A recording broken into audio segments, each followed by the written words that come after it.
안녕하세요. 이 시간에는 전 시간에 이어 베드로후서를 공부하겠습니다. 베드로후서에 나타난 천국운동과 하나님 나라에 대해서 함께 은혜를 나누겠습니다. 주제는 새하늘과 새 땅, 베드로후서 3장 13절에 나타난 그 말씀이 주제입니다. 베드로후서의 배경을 보면 베드로전서와 후서는 거의 동일한 시대적 배경 속에서 기록되었습니다. 그런데 베드로전서는 로마 제국의 그 핍박과 박해를 피해서 또 여러 가지 어려움에 처한 성도들에게 위로와 격려를 주는 그런 서신인 반면에 베드로후서는 보다 더 궁극적이고 심각한 문제들이 대두됨으로 해서 교회 내부에서 발생한 여러 가지 문제들을 지적하고 있습니다. 즉 거짓 교사들의 방종한 그 사생활과 거짓된 교리를 구체적으로 지적함으로써 그들은 본질상 진노와 심판의 자녀임을 보여주고 있습니다. 그래서 성도들로 하여금 하나님 나라와 영광과 주의 재림과 또한 주님의 심판의 날을 소망하는 가운데 경건하고 흠없는 삶을 살아야 할 것을 교훈해 주는 것이 바로 베드로후서입니다. 기록 연대는 베드로가 베드로전서에 본인이 기록했다는 것을 확실하게 나타내므로 베드로가 저자인 것을 말씀합니다. 또한 기록 연대는 AD 64년경 그 이후부터 네로 황제의 집권 말기인 AD 66년경에서 67년경 베드로가 순교한 68년 그 이전에 기록된 것으로 추정됩니다. 본서의 기록 내용을 보면 로마 황제 네로의 그 핍박으로 인한 고난이 계속되자 이제 교회 안에서는 표면상으로는 개종하기는 했지만 신앙을 채 갖추지도 못한 이런 초신자들 중에서 이 같은 고난을 이기지 못해서 다시 유대교로 돌아가고 세상으로 돌아가며 교회를 떠나서 주변의 불신자들과 타협하고 또 도덕적인 양심적인 탈선에 빠지는 자들이 생겨나기 시작했습니다. 그때 당시 유대교는 로마 사람들이 핍박하지 않았습니다. 그래서 많은 사람들이 다시 옛생활로 돌아갔습니다. 뿐만 아니라 교회 안에 거짓된 교사들이 곧 이단들이 침투해서 성도들의 종교적, 도덕적 그 탈선을 조장하기 위해서 여러 가지 거짓 사설들을 퍼뜨리기 시작했습니다. 지금 시대도 얼마나 많은 이단들이 지금 우리 교회들을 위협하고 있는지 알 수 없습니다. 이신특위의 교리를 오해하도록 만들고 또 성도들이 믿음으로 얻게 된 그 자유함과 모든 습관과 죄에서 또 율법의 정죄로부터 해방됐는데 그런 도덕적 방정으로 잘못 사용케 하는 것과 그렇지 않다고 그들을 부추겨서 그리스도의 재림을 부인하도록 하는 것들이 나타나고 있었습니다. 이런 거짓 교사들은 대부분 영지주의 이단으로서 성도들의 육신적 생명을 위협하는 그런 박해보다 더 심각하고 무서운 것으로 교회 안에 나타났습니다. 그래서 신앙은 물론 교회 자체의 존립 기반을 흔들어버린 그런 상황이 되었습니다. 이에 베드로가 그런 외부적 핍박과 박해로 인해서 고통받는 성도들을 위해서 이단 사설을 가르치는 거짓 교사들을 경계할 것과 그들의 미혹에 빠지지 말고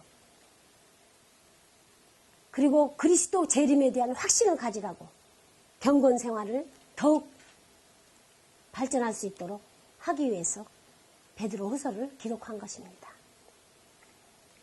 더욱 그때는 초대교회의 구심점이었던 사도들의 활동이 다 끝나갈 무렵이었고 베드로 자신도 순교를 얼마 앞두고 있다는 것을 예감한 상태에서 사도 시대 성도들은 물론 하나님의 구속사가 완성되는 세상 끝날까지 모든 성도들에게 하나님 나라 신앙이 절실하도록 필요함을 일깨워주기 위해서 이 베드로후서를 기록한 목적이 되었습니다.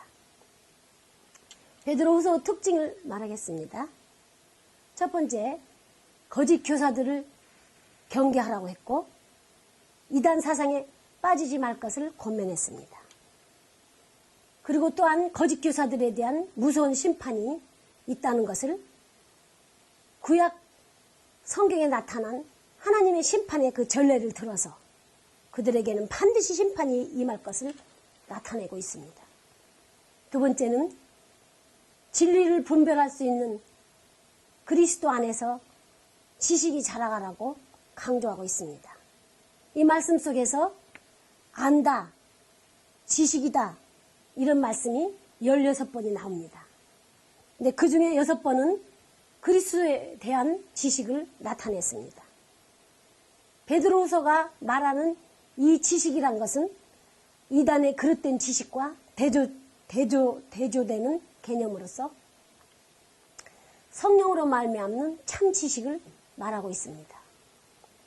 핍박을 받은 성도들의 위로와 격려의 편지인 이 베드로 전서와 함께 초대교회의 당시 양대 문제인 핍박 또 이단 이거에 대한 연구에 기중한 자료가 되는 것이 바로 베드로 전서와 후서입니다.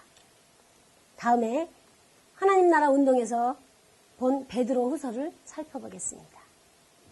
하나님의 구원 진리에 대한 바른 지식이 있고 또 천국 구원의 약속에 대한 소망의 경건과 성결의 삶과 경건의 생활을 힘쓸 것을 권면하는 내용과 함께 또 그리스도의 재림은 베드로가 자신이 변화산에 가서 변화산 사건을 체험한 것과 구약 선지자들의 그 예언을 통해서 볼 때 예수님께서 생전에 또 말씀하시고 약속하신 대로 반드시 재림이 있을 것이라는 확실성을 말하고 있습니다.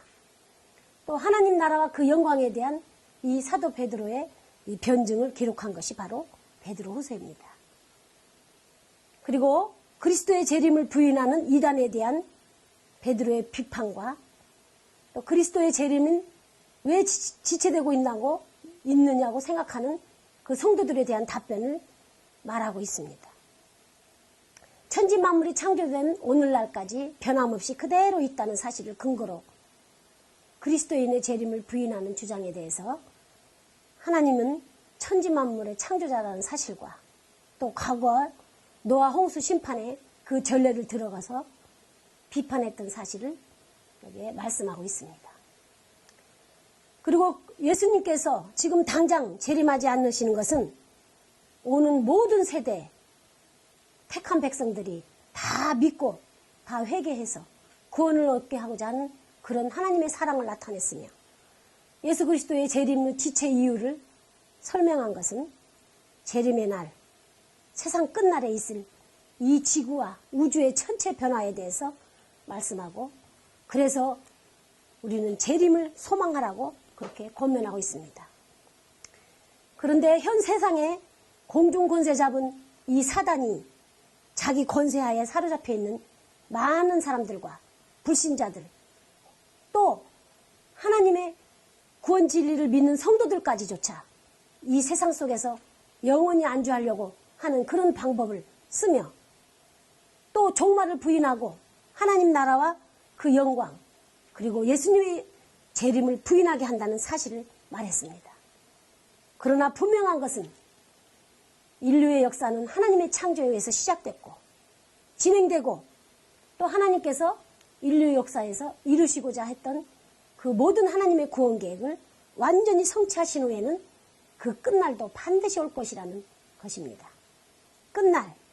끝날이란 무엇을 말합니까?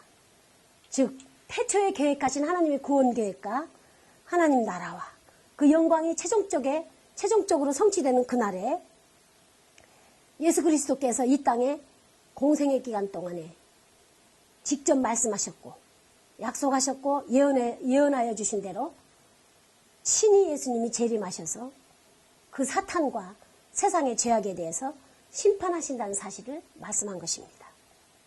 그러므로 성도들은 세상 속에서 이 자행되고 있는 이 같은 사탄의 괴계에 속지 말고 이 세상에서뿐만 아니라 우리는 세상을 바라보지 말고 천국의 영생을 바라보면서 이 마지막 날 끝날 종말을 대비하는 신앙을 가져야겠다고 했습니다. 우리는 그래서 마지막까지 하나님 나라 운동의 사명을 다하며 최선을 다해서 나가는 우리 성도들이 되어야 할 것입니다. 각 장 내용을 한번 설명해 보겠습니다. 베드로전서에서는 고난당하고 있는 성도들에게 그 고난이 장차 영광으로 변할 것이므로 환난과 시련을 부끄러워하지 말고 끝까지 승리할 것을 당부하였습니다. 베드로후서에서는 이 믿음 안에 있는 우리 성도들을 혼란케 하는 이 거짓된 교사들, 이단들의 문제에 대해서 주의시키고 있습니다. 1장에서는 성도들의 신앙 성숙을 권면했습니다. 또한 2장에서는 이단들의 그 윤리적인 문제를 경계했습니다. 3장에서는 재림에 대한 이단들의 교훈을 경계하고 그러나 마침내 이루어질 새하늘과 새 땅, 곧 하나님 나라에 대한 믿음을 확실하게 가지고 승리할 것을 권면하고 있습니다. 그래서 베드로후서 3장은 이렇게 간단하게 설명했지만 1장부터 자세하게 한번 내용을 공부해 보겠습니다. 1장에서는 그리스도인들이 성숙해야 된다는데 결국 이런 외부적인 시련과 또 고난, 또 내부적인 문제, 이단들과 싸움, 이런 모든 것들에서 싸움에서 승리하기 위해서는 가장 중요한 것이 성도들의 신앙 성숙이라고 하였습니다. 바울 사도도 역시 이런 부분들을 많이 공부했던 것을 말했습니다. 신앙으로 자라라, 성숙하라, 믿음이 자라라고 이렇게 많이 권면했습니다. 베드로 사도는 먼저 이 같은 부분들을 세밀하게 다룸으로써 성도들로 하여금 능히 유혹을 이기고 하나님 나라에 합당한 사람들로 성숙되기를 권면하고 있습니다. 1절에서부터 4절까지는 편지를 받는 우리 성도들의 자격을 말했습니다. 그리고 그 성도들에게 주신 하나님의 존귀한 약속이 있습니다. 또한 이 약속을 소유한 자들의 사명이 있습니다. 1절에서 이 편지를 받는 성도들의 그 자격은 예수 그리스도의 의를 힘입어서 동일하게 믿음의 보배로운 믿음을 가진 자들이 바로 자격이 있다고 했습니다. 또한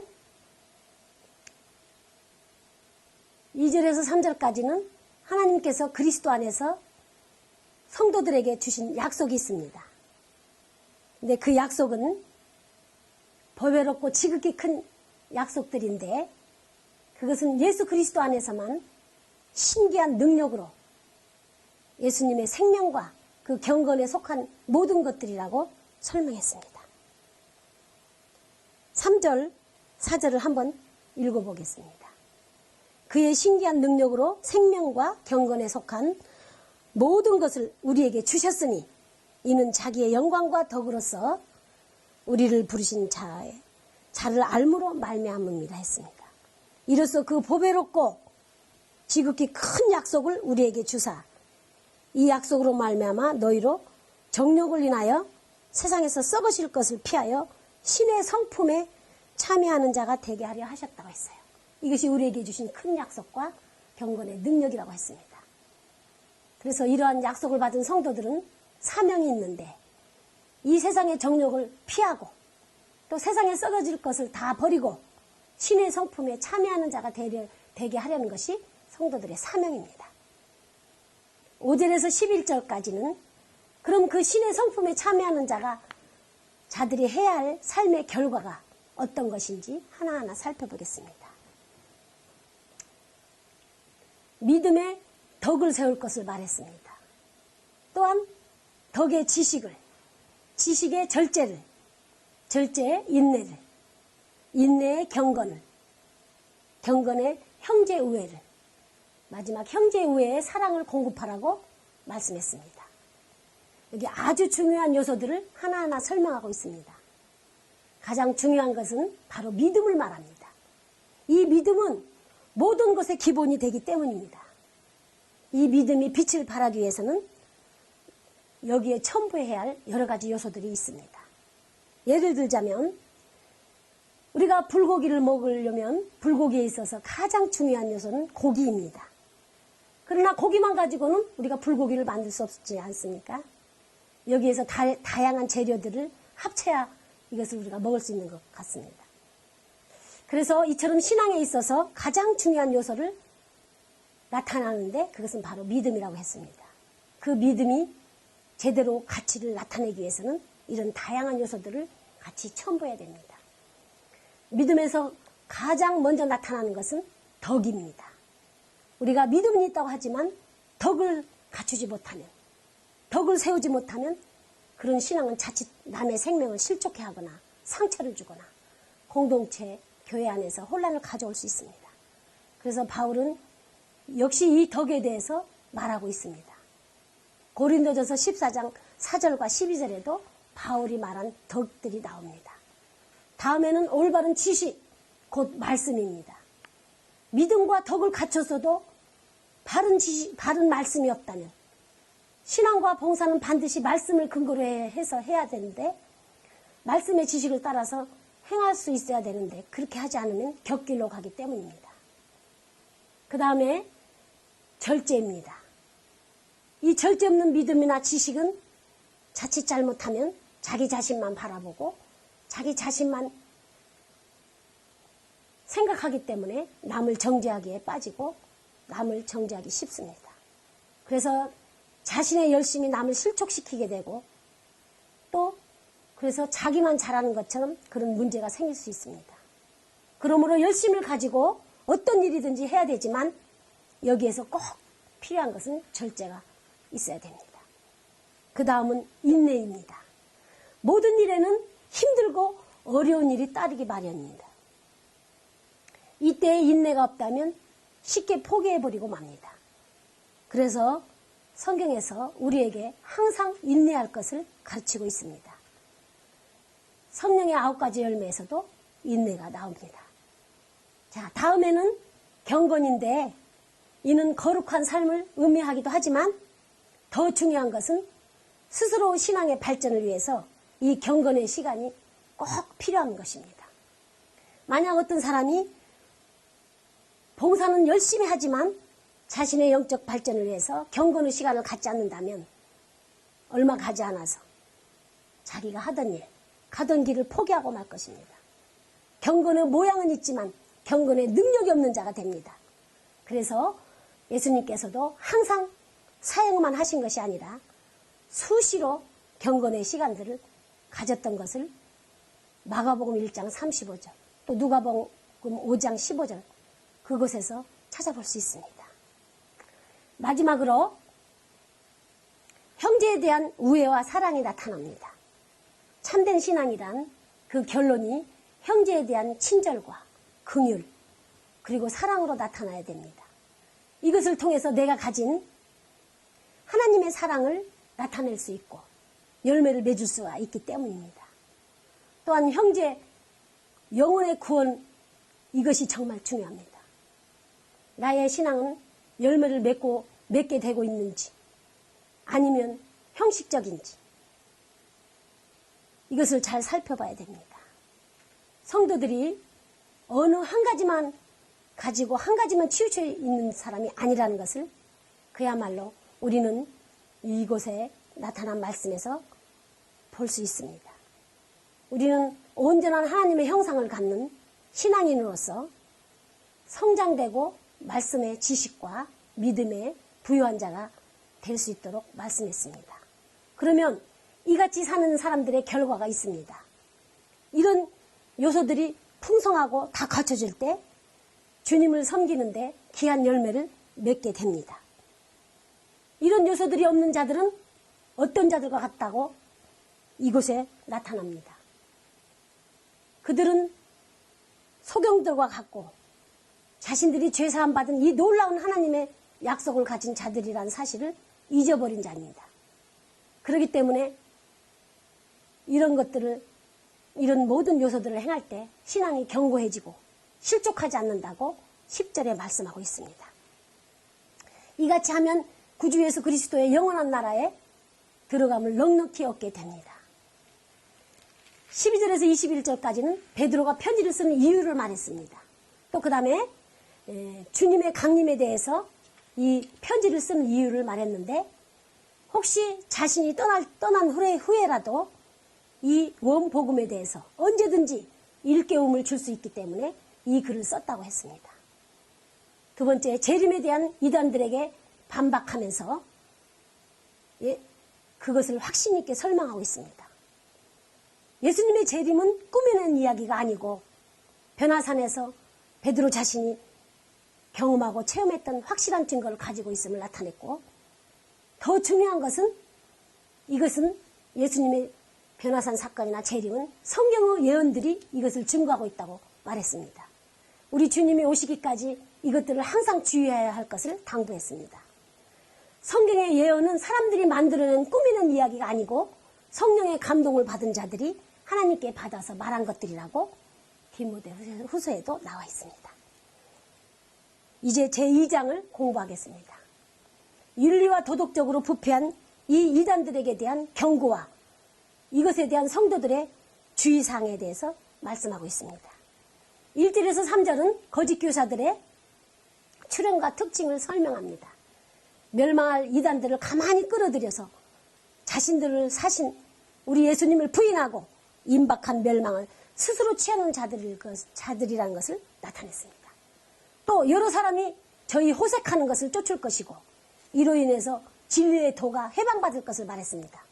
이것은 성적 타락을 경고하는 것입니다. 또한 저희가 탐심을 인해서 지은 말을 꾸며가지고 너희로 그 일을 삼을 것을 말했고 결국 하나님의 심판이 임할 것을 말했습니다. 4절에서 11절까지는 불의한 자들에 대한 심판과 경건한 자의 구원에 대해서 말씀했습니다. 하나님께서는 이미 이런 자들의 심판을 옛 세상에 심판하셨을 때도 본을 보여주셨다고 4절에 말씀했습니다. 범죄한 천사들에 대한 심판, 또 노아 시대에 경건치 않은 자들을 심판했을 때 오직 의를 전파하는 노아와 7 식구만 보존하셨다고 말씀했습니다. 의인 롯은 건져주시고 소돔 고모라를 심판했습니다. 하나님께서 여기에서 롯을 의인이라고 했습니다. 자, 우리도 예수님 덕분에 의인이라고 해주셨습니다. 예수님께서 경건한 자는 시험에서 건져주시고 불의한 자는 형벌 아래 두어서 심판날까지 지킨다고 말했습니다. 결국 불의한 자는 심판할 것을 말했고 멸망할 거짓 교사들의 그 죄악을 낱낱이 드러냈습니다. 이 거짓 교사들은 잡혀 죽기 위해서 난 이성 없는 짐승 같은 자들이라고 말했습니다. 알지 못하는 것을 회방하고 또 멸망 가운데서 또 멸망을 당한다고 말했습니다. 아주 무서운 일입니다. 또 이들은 낮에는 연락을 기쁘게 하고 또 음심이 가득한 눈을 가지고 범죄하기를 쉬지 않는다고 그러면서 굳세지 못한 영혼들을 유혹해서 탐욕과 악한 일에 마음을 가진 자로서 저주의 자식들이라고 말했습니다. 저희는 바른 길을 떠나서 미혹하며 그 발람의 길을 쫓는 자들이라고 했고 이들은 물 없는 샘이고 광풍에 밀려가는 안개라고 말했으며 저희를 위해서 캄캄한 어두운 지옥이 예비되었다고 했습니다. 또한 저희가 허탄한 자랑의 말들을 토해내고 미혹해서 끌어낸 사람들에게서 또 겨우 피한 그들에게 음란으로 육체의 정욕과 음란으로 그들을 유혹해서 결국은 그들에게 자유를 준다고 하면서 멸망에 이르게 하는 자들이라고 했습니다. 이들의 이 유혹을 받는 것들은 개가 토했던 것을 다시 주워 먹고 돼지가 씻었던 몸을 다시 더러운 구덩이 속에 눕는 것처럼 그들의 그 하는 모든 행실은 나중에 형편이 처음 것보다 더 심하며 그들에게 모든 것이 다 응한다고 했습니다. 지금 이 시대와 너무 흡사한 그들을 말하고 있습니다. 이제 3장은 주의 재림에 대한 확신과 그 결과를 말씀합니다. 2장에서는 잘못된 교사들의 그 윤리적인 타락을 경고했지만 3장에서는 주의 재림과 하나님의 심판을 부인하는 이단들의 역사를 경고했습니다. 우리 주님의 재림과 하나님 나라의 임하심에 대해서 확신을 심어주는 것이 바로 3장입니다.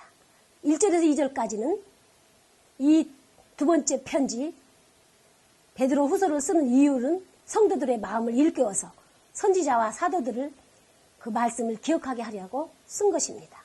3절에서 7절에는 이 재림을 부인하는 자들에 대한 반론과 하나님의 말씀대로 이루어질 불심판에 대한 경고를 말했습니다. 8절에서 13절까지는 비록 더디게 보이는 것처럼 보이지만 여기에는 모든 사람을 구원하고자 하시는 하나님의 사랑의 섭리가 작용하고 있다는 것을 말씀했습니다. 그러나 때가 되면 우리가 살고 있는 이 세상은 다 불에 타서 사라지고 없어지고 약속하신 하나님의 나라, 곧 새하늘과 새 땅, 그것이 임하게 될 것입니다. 우리가 이런 소망을 가진 하나님의 사람들로서, 하나님의 백성들로서 주의할 것이 그럼 무엇인가? 이것을 교훈함으로써 마지막 장을 정리하고 있습니다. 자, 그래서 거룩한 행실과 경건함으로 하나님의 날이 임하기를 바라보고 간절히 사모하라고 했습니다. 또 14절에는 하나님 앞에서 점도 없이 흠도 없이 평강 가운데서 나타나기를 힘쓰라고 했고 15절에는 예수님의 재림이 더디다고 해서 요동하지 말고 오히려 이것이 우리의 구원이 될 줄로 여기라고 했습니다. 성경을 아무렇게나 해석해서 혼돈을 갖지 않도록 주의할 것을 당부했고 어떤 사람들은 이것을 성경을 억지로 풀다가 멸망에 들어가는 자들도 있다고 했습니다. 우리는 이것을 미리 알았은 즉 무법한 자들과 그들의 미혹에 이끌려서 굳센 데서 떨어질까 조심하라고 경고했습니다. 18절에는 오직 우리 주 예수 그리스도의 은혜와 예수님을 아는 지식에서 점점 자라가라고 그리하여서 마지막으로 하나님께 영광을 돌리라고 말했습니다. 자, 이제 베드로후서 결론을 말씀하겠습니다. 우리는 베드로후서를 통해서 이미 하나님 나라와 그 영광을 약속으로 받았습니다. 그렇기 때문에 세상을 아무렇게나 살아서는 안 되며 하나님의 성품을 닮아가는 사람으로서 변화되어야 되고 또한 결국 세상은 심판받아서 다 사라지지만 우리 성도들은 이 세상에 마음을 두지 말고 임하실 새로운 세계, 새로운 땅, 하나님 나라에 소망을 두고 살아야 할 것입니다. 여러분 수고하셨습니다. 감사합니다.